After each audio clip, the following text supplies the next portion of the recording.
guys, Melissa here, and I want to talk to you a little bit today about the doodles. And there are so many doodles. They come in a wide variety of shapes, sizes, coat types.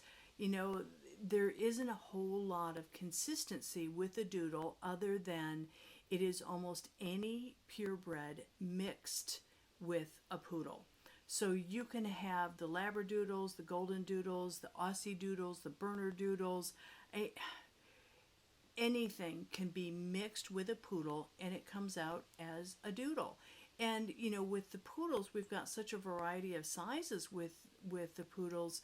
We are seeing the doodles coming out now, being small, medium, large, and so they really are running a gamut. But what I want you to stop and think about, because I know a lot of time when people mention the word doodle in a professional setting, it brings out probably not the best qualities of us as professionals. I see a lot of frustration, a lot of anger coming out when we start talking about doodles. And I kind of take a little different stance on it because I'm really thankful that the doodle has become so popular because, gang, it's a groomable breed. They require regular maintenance to keep the dogs looking and feeling their best. And if you take a look at the top breeds for the past number of years in the AKC in the United States, folks, most of the dogs that are in the top 10 don't carry a lot of coat. They aren't necessarily groomable breeds that require regular haircuts. Yes, the poodle is in there. Thank heavens the poodle is in the top 10. And the Yorkie is also in the top 10, but I mean, come on, the Yorkie's a little tiny guy. At least the poodle, we've got, the toy, the miniature, and the standard, so we've got some variety going on there.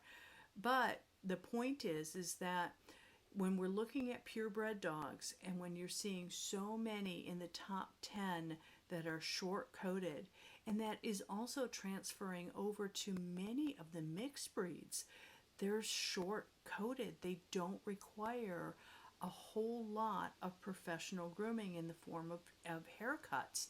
And so to have such a wide variety of doodles with a lot of coat, it's a blessing to us. I mean, honestly, gang, it's job security. Thank heavens we have these dogs. But what I will say is where the frustration is coming in, at least this is my take on it, is the frustration is coming from the fact that breeders are really preying upon owners being gullible. And I mean, they're mixing anything with a poodle and calling it a doodle, and they're just riding this wave of this popularity craze, and that drives us crazy, especially if you are used to dealing with purebreds and very conscious breeders that are trying to improve and enhance a breed. And breeders of doodles just really, they don't seem to ride that same wave. And so to me, that definitely is a frustration point. And I get it, that part drives me a little crazy. It drives me crazy that owners are going to be so gullible and so naive, and they're just going out and they're not really researching what they're getting. And you almost have to do more research, because not only do you need to research the poodle, but you need to research whatever other breed these dogs are being mixed with, because now you've got that combination of personalities. What are you really getting?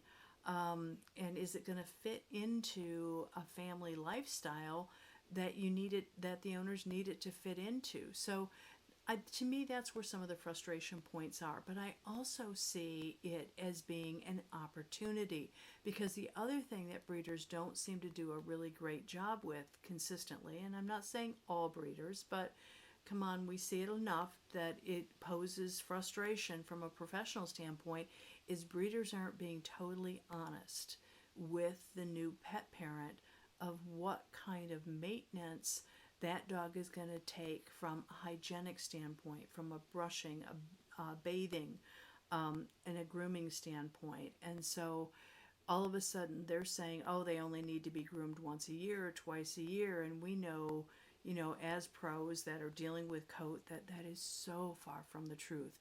And so now we've got a situation where who does the owner truly trust? The breeder that they just purchased the dog from, or the groomer who's telling them this dog is going to need to be groomed on a very frequent basis? And most of the time, a lot of the Doodles are good size. So this isn't a small price point for them. And these dogs really need to be groomed every 4 to 6 weeks. So you got a little bit of an uphill battle, but if you approach it properly and with compassion with the owner and towards the dog, many times you can re-educate and you have an opportunity to turn the Doodle owners into phenomenal clients, because come on, these guys are furry. And, whether it be a wire coated type Doodle or a Doodle, I mean, the breeders are saying, hey, they're hypoallergenic, but come on, they don't shed. Yeah, how many times have you heard that? Yeah, depending again what they're mixed with, that's not necessarily true. And so you've got to go in and really be open and honest and caring with the owner and make sure that they understand that you are looking out for the best interest of the pet and the best interest of the owner based on what their lifestyle is and how much they are willing to do in between groomings. I mean, this is no different than any other haircut breed that we do. So take the time to educate those owners, turn your frustration into an opportunity to help the pet, to help the pet parent, and be thankful that we are seeing so many Doodles coming through, because almost all of them truly need professional grooming to look and feel their best. And honestly, gang, it is job security #1 for all of us.